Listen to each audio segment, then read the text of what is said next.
রব তোমাকে সতর্ক করছে যে শোনো, ছেলে সন্তান সম্পদের পিছিয়ে পড়ে আল্লাহকে ভুলে যেও না। তাহলে কি হবে? আল্লাহ নিজে সিদ্ধান্ত দিয়েছে, আল্লাহ মিথ্যা কথা বলে না। তোমরা যারা ঈমান এনেছো আকাশের প্রভুর প্রতি, তোমরা যারা ঈমান এনেছো জান্নাত জাহান্নামের মালিকের প্রতি, তোমরা যারা ঈমান এনেছো বিচার দিবসের একচ্ছত্র মালিকানার প্রতি, তোমরা যারা ঈমান এনেছো মানুষের জীবন মৃত্যুর স্রষ্টার প্রতি, তোমাদেরকে বলছি, তোমার রব বলছে ফাউলাইকা হুমুল খাসিরুন, তোমরা যারা সন্তান সন্ততির মোহে পড়ে, ধন সম্পদের মোহে পড়ে রবকে ভুলো, আল্লাহ বলছে ফাউলাইকা হুমুল খাসিরুন, তোমরা সবাই হবা ক্ষতিগ্রস্ত। জি, তাহলে জামশেদ ভাই, পুরো পৃথিবীর মানুষ যদি আল্লাহ বিরোধী হয়ে যায়, সবাই ক্ষতিগ্রস্ত হবে। এই পুরো পৃথিবী তো দূরের কথা, পৃথিবী আর পৃথিবীতে যা আছে তা আল্লাহর কাছে মাছির দানার সমান না। কি মূল্য আছে আল্লাহর কাছে? আরে পৃথিবী তো দূরের কথা, সাত আসমানকে আল্লাহ কিয়ামতে ডান হাতের মধ্যে ভাঁজ করে রাখবে, এই হচ্ছে আল্লাহ। তুমি বুঝুনি মনে হয়, তুমি মনে করো তোমরা মনে হয় 50 জন মিলে দাঁড়াবে আর আল্লাহকে বলবে ইয়া আল্লাহ, ইয়া আল্লাহ, আমরা 50 জন দাঁড়িয়েছি, তুমি কি 50 জনকে ই করবে না? শোনো বেতুয়ার মানুষ, তুমি নানা অপরাধে অপরাধী, আমিও। তোমার গ্রাম আমার গ্রাম, তোমার অঞ্চল আমার অঞ্চল, তোমার ভাই আমার ভাই, তোমার বাবা আমার বাবা, তোমার মা আমার মা, কেউ মুক্ত নয়, আমরা কেউ মুক্ত নই অপরাধ থেকে। তবে শোনো, একটা অপরাধ থেকে তোমাকে সতর্ক করে যাই। বেতুয়ার মানুষ, হাজার অপরাধ রবের কাছে অপরাধ, একটা অপরাধকে রব ভিন্ন ভাবে দেখে। লক্ষ কোটি মিলিয়ন বিলিয়ন অপরাধকে রব অপরাধ বলেছে, ক্ষমা যোগ্য বলেছে, বলেছে রবের ইচ্ছা, রবের মর্জি। রব এটা ওনার ইচ্ছা, উনি বলছে যে আমার ব্যাপার, মন চাইলে ক্ষমা করে দেবো, মন চাইলে শাস্তি দিয়ে ক্ষমা করব। কিন্তু একটা অপরাধের কথা রব বলেছে না, ক্ষমা হবে না, ইম্পসিবল। পুরো পৃথিবীর মানুষ যদি গিয়ে দাঁড়ায়, ক্ষমা হবে না। রব তার কথা থেকে কখনো সরবে না, কারণ এই পৃথিবীর কোনো শক্তি নেই যে রবকে তার কথা থেকে সরাতে পারে। তোমরা কি শুনতে চাও অপরাধটা কি? এবার একটু আমাকে বলো তো, কি সেই অপরাধ যা হত্যার চাইতে জঘন্য, জানার চাইতে জঘন্য, মদের চাইতে জঘন্য, গীবতের চাইতে জঘন্য? এই পৃথিবীতে আদম আলাইহিস সালাম থেকে কিয়ামত অবধি যত মানুষ যত অপরাধ করবে, সব অপরাধ থেকে এটা জঘন্য। কি অপরাধ বলো? এই অপরাধ সম্পর্কে জানা উচিত নাকি অনুচিত? বললেই তো তুমি রাগ করো, মনে করো ফিতনা করি। শোনো, তোমার ভ্রুক্ষেপ করা উচিত। তোমার রব পুরো কোরআনুল কারীমে ওনার দয়া সম্পর্কে কত কিছু বলেছে, হাদিসে ওনার দয়া সম্পর্কে কত কিছু বলেছে, কিন্তু ওই একই কোরআনে তিনি বলেছেন যে তিনি ক্ষমা করবেন না যে ওনার সাথে শিরিক করে। এই অপরাধটা তো তোমার জানা উচিত। তোমার মজা লাগবে না আমার ওয়াজ, শোনো আমি তোমাকে বলি, গুরুত্ব দিয়ে শোনো, কাজে আসতে পারে হয়তো। দেখো না আমার উপদেশ তোমার কাজে আসে কিনা, দেখো। তোমাকে বলি শোনো, একটা উদাহরণ দিই তোমাকে। তুমি মনে করবা যে জামশেদ ভাই, এটা তো কোনো ওপেন কনফারেন্স না যে বিভিন্ন ধর্মীয় মানুষ আসবে আর আপনি শিরিক সম্পর্কে বলবেন। আমরা সবাই মুসলিম, লা ইলাহা ইল্লাল্লাহ বলি, ওয়া আন্না মুহাম্মাদ আবদুহু ওয়া রাসূলুহু বলি। এখানে শিরিক কিভাবে আমরা মুসলিমরা করি? তবে শোনো, আমিও এমনটা মনে করতাম। হঠাৎ করে সূরা ইউসুফের 106 নম্বর আয়াত পড়ার পরে আমার ধারণা বদলে গেল। বলো, তুমি যা বলবে, তোমার ধারণা, তোমার বলা, এটা সঠিক নাকি রব যা বলবে তা সঠিক? তুমি বলবে শেষ নবীর উম্মত যা করবে করবে, যা বলবে বলবে, কিচ্ছু হবে না শেষ নবীর উম্মত। নবী নিজে তো এই কথা বলে না, সাল্লাল্লাহু আলাইহি ওয়াসাল্লাম। তবে শোনো বেতুয়ার মানুষ, মুহাম্মদ সাল্লাল্লাহু আলাইহি ওয়াসাল্লাম, জানো উনি কে? মুহাম্মদ সাল্লাল্লাহু আলাইহি ওয়াসাল্লামকে তোমার সাথে একটু পরিচয় করিয়ে দিই না, আমার মতো করে না, রবের মতো করে। কার মতো করে? তুমি বলবে জিন্দা, কেউ বলবে মুর্দা, কেউ বলবে উপস্থিত, কেউ বলবে অনুপস্থিত, কেউ বলবে নূর, কেউ বলবে মাটি, কেউ চেয়ার খালি রাখবে, কেউ পরিপূর্ণ রাখবে। না, তোমার মতো আর আমার মতো করে নয়। মুস্তাফা সাল্লাল্লাহু আলাইহি ওয়াসাল্লামকে রবের মতো করে তোমাকে একটু বুঝাই। দেখো তো পুরো পৃথিবীতে আর মানুষ 10 লক্ষ মানুষ মিলে র্যালি করবে, 10,000 কোটি টাকার স্টেজ করে ঈদে মিলাদুন নবী পালন করবে। দেখো তো রব যেভাবে সম্মান করে তাকে পার করতে পারবে কিনা। দেখো রব কিভাবে সম্মান করেছে রাসূলকে সাল্লাল্লাহু। দেখো মুস্তাফা সাল্লাল্লাহু আলাইহি ওয়াসাল্লাম সম্পর্কে রব বলছে, মুহাম্মদ সাল্লাল্লাহু আলাইহি ওয়াসাল্লাম একটা কাজ করেন। আচ্ছা, এই কথাগুলো আমি বলি, এভাবে কোরআনে বলে না, ঠিক আছে? এটা কথা বলার ডায়লগ, ওকে? আমি সেটাই কোরআনের কথা যেটা আমি কোরআন পড়ে ট্রান্সলেশন করি, ওকে? এটা একটা কথা বলার ধরন। আচ্ছা, মুহাম্মদ সাল্লাল্লাহু আলাইহি ওয়াসাল্লামকে আল্লাহ সুবহানাহু ওয়া তাআলা বলছে, কে বলছে? কার রব? আল্লাহ। কার রব? সবার, যিনি প্রতিপালন করে সবকিছুকে, যিনি পালে। লা ইলাহা ইল্লাল্লাহ। শুনুন, বলছে যে কুল মুহাম্মদ সাল্লাল্লাহু আলাইহি সাল্লাম বলুন, আপনার সামনে যে মানুষগুলো আছে, আপনার যে উম্মতরা, এদেরকে বলুন, ইন কুনতুম তুহিব্বুনাল্লাহ, এ মানুষ শুনো, মহিলা এবং পুরুষ শুনো, তুমি কি তোমার রবকে ভালোবাসো? আমরা কি ভালোবাসি? কচ্ছত্র মালিকানা কার? যেদিন কোনো মানুষ কোনো মানুষের কোনো কাজে আসবে না, সেদিন কার ক্ষমতা থাকবে? মালিকানা কার থাকবে? তিনি বলছেন। তাহলে তিনি যা বলবে তা করতে সক্ষম। তিনি যা বলবে তা করতে কি? শোনো বেতুয়ার মানুষ, রব তোমাকে বলছে, কুল ইন কুনতুম তুহিব্বুনাল্লাহ, ও মুহাম্মদ সাল্লাল্লাহু আলাইহি ওয়াসাল্লাম, এদেরকে বলে দিন, তোমরা কি আল্লাহকে ভালোবাসো? তোমরা কি আল্লাহকে ভালোবাসতে চাও? ফাত্তাবিউনি, তাহলে আমি মুহাম্মদ সাল্লাল্লাহু আলাইহি ওয়াসাল্লামের অনুসরণ করো। যে হাতে খাই সে হাতে খাও, যে পায়ে মসজিদে যাই সে পায়ে যাও, যা রবের ইবাদত বলি তাই ইবাদত মনে করো। যখন ঘুমানোর অনুমতি আছে তখন ঘুমানোকে অবৈধ মনে করো না। যখন স্ত্রী সহবাস করা অনুমতি আছে এটাকে অবৈধ মনে করো না। যখন আল্লাহ কোন অকল্যাণের ঘোষণা দেয়নি কাউকে অকল্যাণ মনে করো না। যখন রব ছাড়া কেউ সুস্থতা দাতা নাই, সন্তান দাতা নাই, রিজিক দাতা নাই, হায়াত এবং মৃত্যু দাতা নাই, অন্য কাউকে এটা মনে করবে না। পৃথিবীতে কেউ মুশকিল কুশা নেই।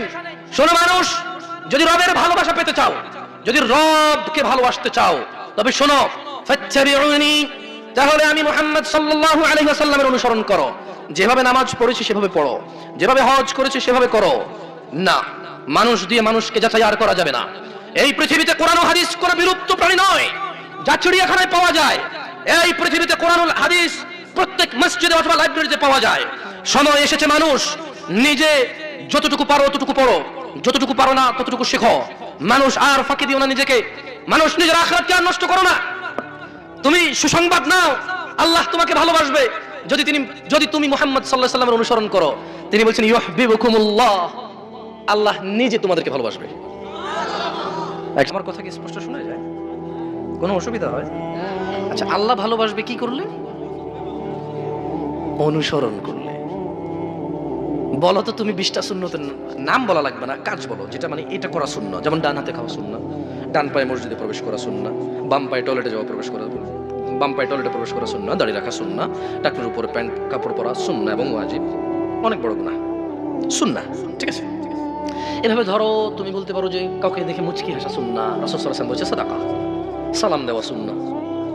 এভাবে তুমি কয়টা সুন্নতের ব্যাপার জানো, মানে রাসূলকে অনুসরণ, এগুলোই সুন্নাহ। তুমি যদি এটা করো আল্লাহ তোমাকে ভালোবাসবে। সুবহানাল্লাহ, বেতুয়ার মানুষ। যাই হোক, শোনো, নামাজ কলমা তো ছেড়ে দিয়েছো, এর কারণ এটা নয় যে তুমি বেনামাজি। তোমার নামাজ কলমা ছাড়ার কারণ ভিন্ন। তুমি মনে করো আর কি তোমার মন চায় না, তুমি পারো না, তাই তুমি নামাজ পড়ো না। আসলে তোমার তাওহীদের সমস্যা। কোথায় সমস্যা? মানে আল্লাহ কে? আল্লাহ তিনি যে তোমার হিসাব নিতে সক্ষম এবং তিনি যে তোমার হিসাব নিবে, তুমি এটা পরিপূর্ণভাবে বিশ্বাস করো, তাহলে তো তুমি নামাজ পড়তে। তুমি মনে করো আর কি তুমি নামাজ পড়ছো না, তুমি গাফেল। এই জন্য তোমাকে বলেছি আল্লাহকে ভয় করতে হবে। ফর এক্সাম্পল, আল্লাহ নামাজ ফরজ করেছে। কে নামাজ ফরজ করেছে? আল্লাহ। মুয়াজ্জিন আযান দেয়, তুমি নামাজ পড়ো না। তুমি মনে করো তোমার দান সাদাকা তোমাকে উদ্ধার করবে, তোমাকে ভুল শিখিয়েছে। আমি মানুষ, ছোট হতে পারি। শোনো, জোর জবরদস্তি করে কিছু কথা আমাকে শুনিয়েও দিতে পারো, এখান থেকে নামিয়েও দিতে পারো। বলছি না তোমরা নামাবা, বাট এটা পারো। তবে মনে রাখবে, কথা যেটা বলেছিলাম উল্টাতে পারবে না। কেন পারবে না জানো? কারণ এই কথা উল্টানোর জন্য তোমাকে কথা থাকতে হবে। মনে রাখবে, তোমার দান সাদাকা যা আছে এর হিসেবই হবে না। তুমি কি মনে করো হিন্দু লোককে আল্লাহ প্রশ্ন করবে কিয়ামতে, এ হিন্দু, এতগুলা বুতকে পূজা করছিস, ঠিক আছে বল নামাজ কেন পড়িসনি? ও তো মুশরিক। বুঝুনি মনে হয়? আমি অনুবাদক। এখানে যারা বুখারী পড়ায়, মুসলিম পড়ায়, তিরমিজি পড়ায়, হাদিস তারা পেয়েছে না। হানাফি, শাফি, মালিকি, হাম্বলি, তিরমিজি, আবু দাউদ নাম দিয়ে তুমি পরিবর্তন করে গোপন করতে পারো, কিন্তু আছে। ফয়সালা তো আল্লাহ করবে যে এইভাবে হয় নাকি সিস্টেম, ইসলামকে বিভক্ত করা এবং কিয়ামত দিবসে রাসূলের অনুসরণের বাইরে কোনো অনুসরণের হিসাব নেওয়া হবে কিনা, সেটা তো আল্লাহ ফয়সালা করবে। আমি তুমি এখন ডিসিশন দরকার নাই, কি নাই? দরকার নাই। তো তুমি তোমার যা ইলম অর্জন করেছো তাদের দাওয়াত দাও, আমি যা অর্জন করেছি তাদের দাওয়াত দেব। তোমার দাওয়াতে যদি আল্লাহ বারাকা দেয়, আলহামদুলিল্লাহ। ভয় পেও না, তুমি দাওয়াত দিতে থাকো এবং কাউকে দাওয়াতি কাজে বাধা দিও না যারা আল্লাহর নামে দাওয়াত করে। শোনো, রব তোমাকে বলছে, বেতুয়ার মানুষ, রব বলছে, ইন্নাল্লাহা লা ইয়াগফিরু আন ইউশরাকা বিহি, নিশ্চয়ই আল্লাহ ক্ষমা করবে না যে আল্লাহর সাথে শিরিক করে। ওয়াগফিরু মা দুনা যালিকা লিমান ইয়াশা। দেখো রব কি বলে, অপরাধটাকে বাছাই করো মানুষ। আল্লাহর ঘর মসজিদ ছাড়া কোথাও যেও না। তোমার দান সাদাকা হবে মসজিদ কেন্দ্রিক, ইতিমখানা কেন্দ্রিক, রাস্তাঘাট পুল কালভার্ট কেন্দ্রিক। তোমার দান সাদাকা হবে আত্মীয় স্বজন দরিদ্র পাড়া প্রতিবেশী কেন্দ্রিক। মানুষ তুমি আল্লাহর ঘর ছাড়া অন্য ঘরকে আলোকিত করো না। মানুষ শুনো, ইন্নাল্লাহা লা ইয়াগফির, আল্লাহ ক্ষমা করবে না যে আল্লাহর সাথে শরীক করে। ওয়াগফিরু মা দুনা যালিকা লিমান ইয়াশা। তোমাকে একটা প্রশ্ন করে দেখো তো, বের করো এই কথার মধ্যে কোনো অপরাধকে নিয়ে আসা যায় কি? আল্লাহ বলছে যে ওয়াগফির, আর আল্লাহ ক্ষমা করে দেবে। মা দুনা যালিকা লিমান ইয়াশা, যা খুশি আল্লাহ ক্ষমা করে দেবে, যা খুশি। এবার বলো শিরিক ছাড়া আরেকটা অপরাধ বলো যে অপরাধ আল্লাহ বলছে ক্ষমা করবে না আল্লাহ ইচ্ছা করলে, বলো। নাই, কি নাই? আল্লাহ বলছে ওয়াগফিরু মা দুনা যালিকা লিমান ইয়াশা, যা খুশি যাকে খুশি, তবে আল্লাহর ইচ্ছা। আমি আর তুমি তো জানি না যে ক্ষমা করে দেবে, তাই ভয় পেতে হবে কাকে? মানুষ শুনো, সময় থাকতে রবের দিকে ফিরে আসো। ইয়া আইয়ুহাল্লাযীনা আমানু ইত্তাকিল্লাহা হাক্কা তুকাতিহ। হে তোমরা যারা ঈমান এনেছো, আল্লাহকে ভয় করো যেভাবে ভয় করা উচিত, যেভাবে ভয় করা উচিত। শোনো, বিশ্বাস করো, তোমার সালাত ছাড়া তুমি মুসলমান নও। তুমি মনে করো নতুন শুনেছো, এটা 1450 বছর আগের কথা, তুমি কখনো ভেবেই দেখোনি, খুঁজেই দেখোনি। মুয়াজ্জিন বলে হাইয়া আলাস সালাহ, নামাজের দিকে আসো। মুয়াজ্জিন কেন বলে? কারণ আল্লাহ বলেছে ইয়া আইয়ুহাল্লাযীনা আমানু আকিমিস সালাহ, হে তোমরা যারা ঈমান এনেছো নামাজ প্রতিষ্ঠিত করো। এবার মুয়াজ্জিন বলে হাইয়া আলাস সালাহ, কিভাবে তোমার বুকে এত সাহস হয়? ইত্তাকিল্লাহ ইয়া নাস, ইয়া মুসলিম, ইয়া মুমিন, ইত্তাকিল্লাহা হাক্কা তুকাতিহ। আল্লাহকে ভয় করো যেভাবে ভয় করা উচিত। তোমার হৃদয় কিভাবে এত সাহস পায়? রব তোমাকে সালাতে ডাকে, রব বলে যে সিজদা করো, তুমি এভাবে দাঁড়িয়ে থাকো সিগারেট হাতে নিয়ে, অথবা কোনো ক্যারামের বুটে, অথবা তোমার ড্রাইভিং সিটে, কোনো গেমসে, স্ত্রীর সাথে কথোপকথনে, টেলিভিশনের পর্দায়, অথবা কাজকর্মে, অথবা ড্রাইভিং এ। কিভাবে তুমি রবের সাথে তুমি এই অন্যায় করো? তোমার সাহস কিভাবে হয়? বলো, এটা কি আল্লাহর ভয়? এখানে যদি এখন মাননীয় প্রধানমন্ত্রী শেখ হাসিনা আসে আর বলে যে শোনো, এই এলাকার যত মানুষ এখানে এখন উপস্থিত হবে তারা সবাই বেশি না 2000 টাকা করে পাবে। মানুষ টাকার জন্য, কিছু মানুষ আসবে না কিন্তু দেখতে আসবে প্রধানমন্ত্রীকে। কি করবে? দেখতে আসবে, এবং এটাও দেখতে আসবে যে কত মানুষ এসেছে, এটাও দেখতে আসবে, সত্যায়ন করতে আসবে যে আসলে কি দেয় কিনা, এটাও দেখতে আসবে, মানে পেতেও আসবে। অথচ তোমার রব বলেছে, রব তোমাকে বলেছে যে সালাত তোমার সর্বপ্রথম হিসাব হবে। রব বলেছে ওয়াসজুদ ওয়াকতারিব, মানুষ তুমি সিজদায় আসো, আমার নিকটে হয়ে যাও। তুমি রবের কথা শোনো না। ইত্তাকিল্লাহা হাক্কা তুকাতিহ ইয়া নাস, বেতুয়ার পুরুষ এবং মহিলা, ধনী এবং গরিব, সুস্থ এবং অসুস্থ, আল্লাহকে ভয় করো যেভাবে ভয় করা উচিত। ওয়ালা তামুতুন্না ইল্লা ওয়া আনতুম মুসলিমুন, আর তোমরা মৃত্যুবরণ করো না মুসলিম হওয়া ছাড়া। বেতুয়ার মানুষ, তোমার রব তোমাকে সতর্ক করছে। তোমার রব যিনি তোমাকে সৃষ্টি করেছে তুচ্ছ পানি হতে, যিনি তোমাকে মায়ের পেটে দীর্ঘদিন একটা সময় অবকাশ দিয়ে একটা পানি থেকে রক্ত মাংস হাড্ডি সুন্দরতম অবয়বে এই পৃথিবীতে প্রেরণ করেছে, যিনি তোমাকে, বেতুয়ার মানুষ, সেই রব তোমাকে বলছে যে রবকে ভয় করো। বলো, এই পৃথিবীতে কি এমন কেউ আছে যে রবের বিরুদ্ধে আশ্রয় দিতে পারবে? আছে কেউ? শোনো বেতুয়ার মানুষ, রব তোমাকে ডাকছে ক্ষমার দিকে। শুনবে? শুনবে? কারা কারা আছো আজকে থেকে আল্লাহর কাছে ক্ষমা চাইবে? বলো, চাইবে তো ক্ষমা? বলো, কেউ আছে রব ছাড়া ক্ষমা করার মতো? কেউ আছে রব ছাড়া ক্ষমা করার মতো? বলো, রবের সাথে কথা বলতে কি কোনো মাধ্যম লাগে? বলো, রাত এবং দিনে কোন সময় যখন রব কথা শুনতে পায় না, এমন সময় কি আছে? বলো, তোমার সম্পূর্ণ চাহিদা যদি রব পূরণ করে তাতে রবের কি কিছু কমে যাবে? বলো, তুমি কার কাছে ফিরে যাবে? কে তোমার হিসাব রাখবে? রব যদি চায় তোমাকে ক্ষমা করতে পারে কিনা? কাকে ভালোবাসবে? কার কথা মানবে? ফাত্তাকুল্লাহা মাস্তাতা'তুম ইয়া নাস, মানুষ আল্লাহকে ভয় করো যতটুকু তোমাকে আল্লাহ সাধ্য দিয়েছে, সাধ্যর ভিতরে থেকে। আমি তো এটাই বলি, তোমরা ভুল বুঝো।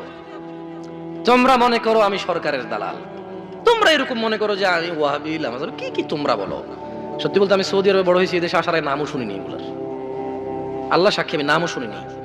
ও আল্লাহ, আমি নামই শুনি। আমি মুয়াজ্জিন ছিলাম ছোটবেলা থেকে ওই দেশে, কাউকে বলা হয়নি এই কথা আমার। আমি এখানে এসে শুনেছি। তো বলো, আমি যেটা জানি না ওটা করবো কিভাবে বলো? তুমি মনে করতে পারো আমার কথা এমনটা মনে হয় না? আরে এখানে মদ হালাল করে দিয়েছে কেউ, তুমি বলো আমি কি করতে পারি? জায়গায় আমি কি করতে পারি? আমি আল্লাহর কাছে ইস্তেগফার করতে পারি এবং নিজেকে আল্লাহ হারাম করেছে আমি তো যাবো না, আমার ছেলে সন্তান যাবে না, দাওয়াত দেবো। আর আমি আল্লাহর কাছে দোয়া করবো, ইয়া আল্লাহ আমাদের জন্য ভালো কাউকে পাঠান যে আমাদের উপরে, আমাদের জন্য অ্যাটলিস্ট গুনাহটাকে কঠিন করবে। আমি তো পারবো না কিছু করতে। তোমাকে নিয়ে আমি রাস্তায় নামতে পারবো, 10টা গাড়ি ভাঙতে পারবো, কিন্তু গাড়িগুলো কার? ওই গাড়িগুলো কার? ওই গাড়িগুলো তো আমার না, আর যে অপরাধ করেছে তারও না। তোমার এই ভ্রম, তোমার এই ভুলের কারণ তুমি কোরআন পড়ো না। আমি যে খুব বেশি পণ্ডিত হয়ে গেছি তা আমি বলছি না, তবে পড়ে দেখে অবাক লাগে। আল্লাহ বলছে যে লা ইউকাল্লিফুল্লাহু নাফসান ইল্লা উসআহা। আল্লাহ বলছে যে আমি মানুষের সাধ্যের বাইরে ওকে কিছুই চাপাই দিই না। তা আমার দরকার আছে যেটা পারবো না পিছি পিছি ঘোরার। এরপর আল্লাহ বলছে যে তোমার জন্য যদি কঠিন হয় কিছু, ফাত্তাকুল্লাহ, আল্লাহকে ভয় করা জরুরি। আল্লাহকে ভয় করা, কিন্তু কতটুকু? মাস্তাতাতুম, যতটুকু পারো, যতটুকু করলে তোমার ঈমান আমাল, তোমার সুন্দর জীবনের সমস্যা হবে না, তোমার ঈমানের সমস্যা হবে না, আমালের সমস্যা হবে না। বুঝে আসছে না আসেনি? বুঝে আসছে না আসেনি? কাকে ভয় পেতে হবে? বেতুয়ার মানুষ, বেতুয়ার মানুষ। আমি আমার বক্তব্য শেষ করে দেব। এই দেশে হাজার অন্যায়ের নাম আছে, আমি এত অন্যায়ের নামও জানি না। তোমাকে আমি কোন কোন অন্যায় থেকে নিষেধ করবো বলো? এই দেশে শিরকি হয় কয়েক হাজার রকমের। এখন তুমি বলবা ও আপনি একলা মানে মাওয়াহিদ একত্ববাদী এসেছেন, আমরা সবাই মুসলিম। না, আমি বলছি না, তবে আমি দেখেছি মানুষ ডাব নারকেল নিয়ে বিপদ উদ্ধার হতে যেতে। আমি মানুষকে দেখেছি মধ্যম বা গরু ছাগল নিয়ে আলোকিত কোনো স্থান, যা মসজিদ নয়, মন্দিরও নয়, গির্জাও নয়, ওসব জায়গায় যেতে, এই উদ্দেশ্যে যে তার মৃত্যুর পরে এ তাকে হেল্প করবে, সহযোগিতা করতে পারে। তোমাকে কি দিয়ে বুঝাই? দুঃখ ভরা ক্রান্ত হৃদয় নিয়ে তোমাকে বলি, তোমার কোন অপরাধ, আমার কোন অপরাধ আমি মনে রাখবো? কতটুকুই বা আমার জ্ঞান। শোনো বেতুয়ার মানুষ, মহিলা এবং পুরুষ, যা করেছো করেছো। রবের সুসংবাদ লাগবে? তোমরা আমরা কি অনুতপ্ত? আমরা কি আল্লাহর কাছে লজ্জিত? তাহলে খুশি হয়ে যাও বেতুয়ার মানুষ। অপরাধ অপরাধ, কিন্তু তোমার রবের গুসাকে তোমার অপরাধ ছাড়িয়ে যেতে পারবে না। তোমার রবের রহমতকে তোমার অপরাধ ছাড়িয়ে যেতে পারবে না। তোমার রব আরো দয়ালু। তুমি কত অপরাধ করবে, তুমি কত অপরাধ করবে মানুষ, তোমার রবের দয়াকে ছাড়িয়ে যেতে পারবে না তোমার অপরাধ। রব আরো দয়ালু, সুবহান। মনে রাখবে মানুষ, যা করেছো করেছো, অপরাধীকে সহযোগিতা করো না। মানুষ তুমি আমার কথা ভুলভাবে নিও না, আমি মন থেকে তোমাকে বলছি, তুমি যা করেছো, তুমি আর তোমার রবের মধ্যে এই পুরো পৃথিবীর মানুষ কেউ আসতে পারবে না। তোমার রব আর তুমি। তিনি চাইলে তোমাকে জান্নাতুল ফিরদাউস দিতে পারে, চাইলে তোমাকে জাহান্নামে দিতে পারে, কিন্তু তুমি আর তোমার রবের মধ্যে ওখানে কেউ নেই। বেতুয়ার মানুষ শোনো, রব বলছে তোমরা দ্রুত গতিতে চলে তোমাদের রবের দিকে আসো, তোমাদের রবের ক্ষমার দিকে আসো এবং জান্নাতের দিকে আসো, যার বিস্তৃতি আসমান এবং জমিনের মতো। বেতুয়ার মানুষ, রব তোমাকে ডাকছে, যাবে রবের দিকে যাবে। যেমনটা একজন নবী বলেছিল, ইন্নী যাহিবু ইলা রাব্বি সায়াহদিন, ইন্নী যাহিবু ইলা রাব্বি। একজন নবী বলেছিল আমি যাচ্ছি আমার রবের দিকে, সায়াহদিন, তিনি আমাকে হিদায়াত দিবে। তুমি কি রবের দিকে যাবে? তাহলে শোনো, রব তোমাকে ডাকছে রবের ক্ষমার জান্নাতের দিকে, যার প্রশস্ততা আসমান ও জমিনের মতো। উইদ্দাত লিল মুত্তাকিন, যা রব আল্লাহ ভীরু, যারা আল্লাহকে ভয় পায় তাদের জন্য রেখেছে। বেতুয়ার মানুষ, ভয় পাওয়ার কিছু নেই, যা হয়েছে হয়েছে।